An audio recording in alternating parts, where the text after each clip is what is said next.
অনেক জায়গায় ওয়াজ করতে গেলে বলে হুজুর ওয়াজ যা করবেন করবেন, খবরদার রাজনীতির কোনো আলোচনা করবেন না।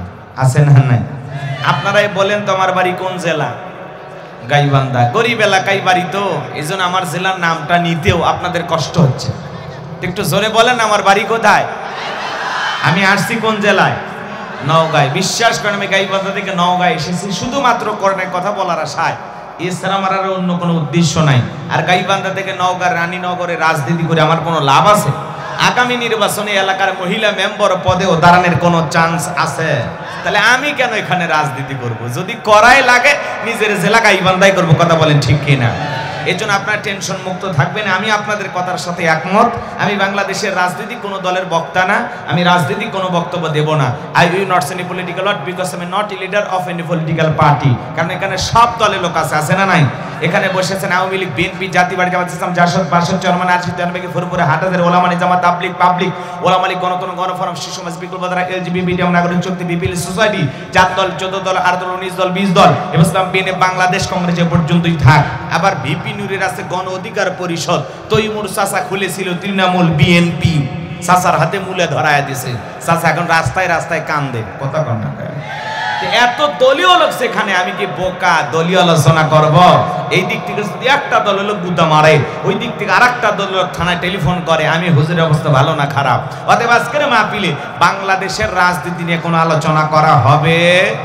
একটু জোরে বলেন, বাংলাদেশের রাজনীতি নিয়ে কোনো আলোচনা করা হবে না। তবে হ্যাঁ, আমি যদি কোনো রাজনৈতিক বক্তব্য দেই, এই পৃথিবীর শ্রেষ্ঠ রাজনীতিবিদ, শ্রেষ্ঠ রাষ্ট্রনায়ক, শ্রেষ্ঠ রাষ্ট্রপতি, শ্রেষ্ঠ সেনাপতি, শ্রেষ্ঠ বৈজ্ঞানিক, শ্রেষ্ঠ দার্শনিক, শ্রেষ্ঠ বাবা, শ্রেষ্ঠ রানা, শ্রেষ্ঠ স্বামী, শ্রেষ্ঠ আদর্শ, শ্রেষ্ঠ মহামানব রহমাতুল আলামিনের মদিনার আদর্শের রাজনীতির কথা বলবো। আমি যদি কোন রাজনৈতিক বক্তব্য দেই, খলিফাতুল মুসলিমিন, আমিরুল মুমিনিন হযরত ওমর ফারুকের আদর্শের রাজনীতির কথা বলবো। সেই ওমর ফারুক আল্লাহর জমিনে আল্লাহর আইনকে প্রতিষ্ঠিত করতে গিয়ে নিজের কলিজার টুকরা ছেলেকে পর্যন্ত ছাড় দেয় নাই। কথা বলেন ঠিক কি না? সেই মদিনাওয়ালার আদর্শের রাজনীতির কথা শোনার পর আপনার যেন আবার চুলকানি আরম্ভ না হয়। কারণ কোরআন হাদিসের হক কথা সবার পেটে হজম হয়। আপনারাই বলেন তো, সুদ করে সামনে যদি সুদের বিষয় নিয়ে আলোচনা করা হয়, ও কি নওগাঁ শহর থেকে মিষ্টি নিয়ে এসে বলবে হুজুর হ্যাঁ করেন একটু মিষ্টি খান? নাকি বলবে এই হুজুর এসে সুদের ওয়াজ কইরা আমার সুদের ব্যবসায় লালবাতি জ্বালাইছে? কথা বলেন ঠিক কিনা? যারা ঘুষ খায়, দুর্নীতি করে, হারাম খায়, ভুরি বানাইছে 26 মাসের গর্ভবতী, ওদের সামনে ঘুষের আলোচনা করলে খুশি না বেজার? যারা বেনামাজি নামাজ পড়া আসার খাইয়ে পইরে আল্লাহ সিজদা দেয় না, ওদের সামনে নামাজের ওয়াজ করলে খুশি না বেজার? যে সমস্ত মা বোনেরা বোরকা পরে না, পর্দা করে না, বুকে ওড়না পর্যন্ত নেয় না, জিন্সের প্যান্ট গেঞ্জি পরে রাস্তা দিয়ে হাঁটে যায়, পিছন দিক দিয়ে তাকালে মনে হয় দুটো সুপারি গাছ দাঁড়িয়ে আছে, এরকম বেহায় বেপর্দা নারীর সামনে পর্দার আলোচনা করলে খুশি না বেজার? এক কথায় ওয়াজ যদি কারো বিপক্ষে চলে যায়, কিয়ামত পর্যন্ত সে বক্তার উপরে খুশি হবে না। কথা বলেন ঠিক কিনা? এজন্য পরিষ্কারভাবে একটি কথা বলে দিতে চাই, আজকের আলোচনার সভাপতি স্যারের মতো হবে না, প্রধান অতিথির মতো হবে না, মাহফিল কমিটির মতো হবে না, বক্তার মতো হবে না, শ্রোতাদের মতো হবে না। আল্লাহর কোরআন যা বলবে গোলাম রব্বানি তাই বলবে। এতে কে খুশি কে বেজার ওইটা দেখার টাইম নাই। কথা বলেন ঠিক কিনা? যুগে যুগে নবী রাসূলরা দাওয়াতি কাজ করেছেন, তাদের দাওয়াতি কাজও কাফের বেঈমানরা বাধার প্রাচীর তৈরি করে দিয়েছিলেন। এরপরে আল্লাহর পয়গম্বররা শত বাধার প্রাচীরকে ভেঙে আল্লাহর জমিনে আল্লাহর পথে মানুষকে দাওয়াত দিয়েছেন। কথা বলেন ঠিক কিনা? আপনারা আমার প্রিয় নবী কালিমার দাওয়াত দিকে কোরআনের প্রচার করতে গিয়ে মার খেয়েছেন, রক্ত জড়িয়েছেন, দান্দার মোবারক শহীদ হয়ে গেছেন, লোহার টুপি মাথার ভিতরে ঢুকে গেছেন, সাহাবায়ে কিরাম দ্বীনকে প্রতিষ্ঠিত করতে গিয়ে মার খেয়েছেন, রক্ত জড়িয়েছেন, জীবন দিয়েছেন। ও বাংলার মুসলমান, 1971 সালে এদেশের মাটির জন্য, এদেশের স্বাধীনতার জন্য আপনারা আমার পূর্বপুরুষেরা যদি রক্ত দিতে পারেন, জীবন দিতে পারেন, প্রয়োজন যদি হয় আল্লাহর জমিনে আল্লাহর দ্বীনকে প্রতিষ্ঠিত করতে গিয়ে, কোরআনের সমাজ কায়েম করতে গিয়ে নবীদের মতো, সাহাবায়ে কিরামদের মতো বুকের তাজা রক্ত দিতে হয় দ্বীনের জন্য, কোরআনের জন্য, ইসলামের জন্য। কারা কারা বুকের তাজা রক্ত দিতে রাজি? দুই হাত তুলে আল্লাহকে দেখা। লিল্লাহি তাকবীর। হাত সোজা করে তোলেন, টান টান করে তোলেন।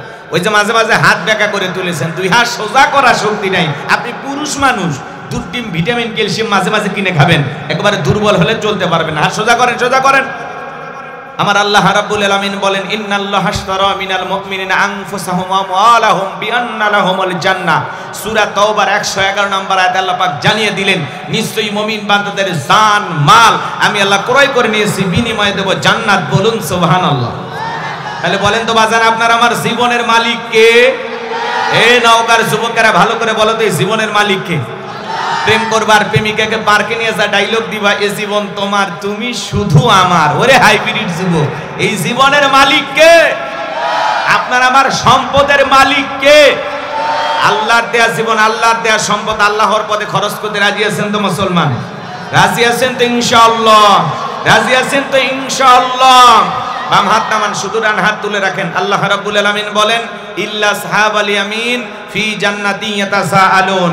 ডানপন্থী যারা জান্নাতের বাগানে থাকবে তারা, ডানপন্থী যারা আল্লাহর প্রিয় হতে পারবে তারা। বলুন আল্লাহু আকবার। কোনো কথা হবে না। কিছুক্ষণ আগেই বলেন হুজুর জীবন দিতে রাজি, রক্ত দিতে রাজি। আপাতত জীবন রক্ত দুইটার কোনোটাই দেয়া লাগবে না। ডান হাতটা পকেটের ভিতরে ঢুকে দিয়ে যে যা পারেন যতটুকু পারেন মসজিদের জন্য প্রাণ ভরে দান করবেন। সোজা ডান হাত পকেটে দেন, আমিও দিচ্ছি। নিজের পকেটে হাত দেন, অন্য কারো পকেটে হাত দিয়ে পকেট মেলে মেলে মার খেয়েন না। সবাই পকেটে হাত দেন। ছেলে পেলে যারা আছো ব্যাগটা রুমাল নিয়ে চাদর নিয়ে যার কাছে যা আছে তাই নিয়ে মাঠে নামো, খেলা হবে। আলমগিরি সোনা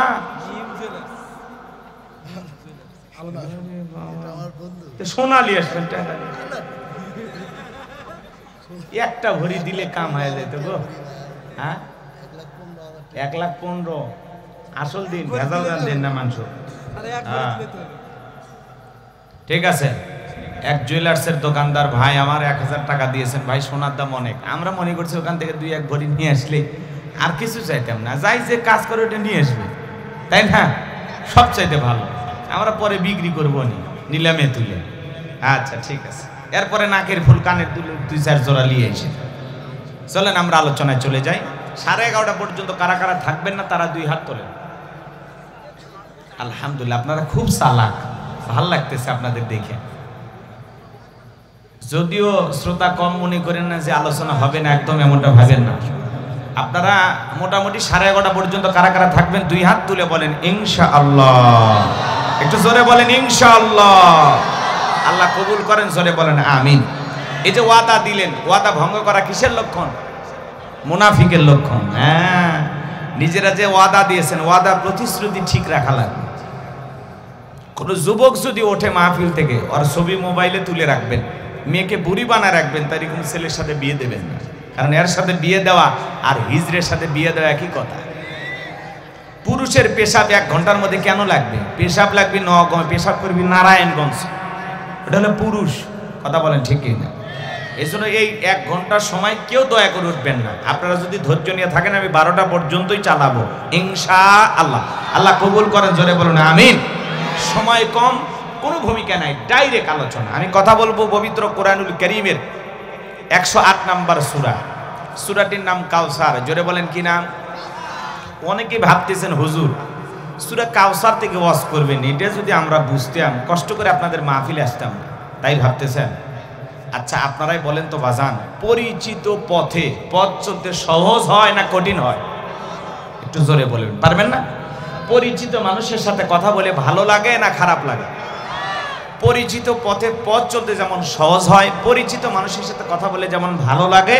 বক্তা যদি পরিচিত আয়াত বা সূরা থেকে আলোচনা করে সেইটা শুনে আরো বেশি ভালো লাগে, কারণ সেই সূরাটি বা আয়াতটি আপনারও জানা আছে। আর যে জিনিস যত বেশি জানবেন চর্চা কমে না বাড়ে?